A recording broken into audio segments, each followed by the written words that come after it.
Hi hello friends, welcome back to media talks. நான் உங்கள் மௌனிகா. இப்போ ரீசெண்டாக வந்து பார்த்தீங்கன்னா நம்ம எல்பி ஒரு ஸ்டோரி வந்து டிஎம் பண்ணியிருந்தாங்க. என்ன அப்படின்னு பார்த்தீங்கன்னா, looking for outfit collaboration half sari, if interested kindly DM அப்படிங்கிற மாதிரி சொல்லியிருந்தாங்க. ஸோ அவங்க வந்து ஒரு ஹாஃப் சாரி கேட்டு கொலாபரேஷனுக்காக வந்து ஹாஃப் சாரி கேட்டிருக்காங்க. ஸோ அதுக்காக தான் அந்த ஸ்டோரி போட்டிருக்காங்க. என்ன அது கண்டிப்பாக நீங்கள் யாரும் இந்த ஸ்டோரி பார்த்ததுமே மகாநதிக்காக இருக்குமோ அப்படிங்கிற மாதிரி யோசிக்காதீங்க.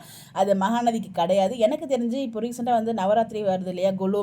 ஸோ அதுக்கு நம்ம விஜய் ஸ்டார்ஸில் வந்து ஒவ்வொரு ஊருக்கும் போவாங்க. 9 நாளும் வந்து 9 ஊருக்கு போய் அங்கே வந்து செலிப்ரேட் பண்ணுவாங்க. மேபி அதுக்கு வந்து இந்த மாதிரி ட்ரெடிஷ்னல் வியர் தான் வியர் பண்ணுவாங்க. அதுவும் நம்ம காவேரிக்கு ஹாஃப் சாரினா ரொம்பவே பிடிக்கும். ஸோ அதனால எனக்கு தெரிஞ்ச ஹாஃப் சாரி கேட்டிருக்கலாம்.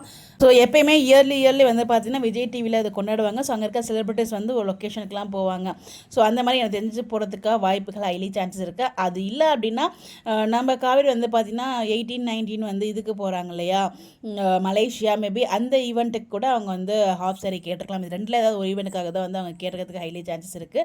இதை தவிர வேறு எதுவும் இருக்க வாய்ப்பில்லை. இல்லைன்னா ஸ்பெஷல் ஷோஸ் ஏதாச்சும் இப்போ சரஸ்வதி பூஜை, ஆயுத பூஜைலாம் வருது இல்லையா, அதுக்கு ஏதாவது ஸ்பெஷல் ஷோவாக இருந்தால் அதுக்கு மேபி கேட்டிருக்கலாம். கொலாபரேஷன் தான் கேட்டிருக்காங்க.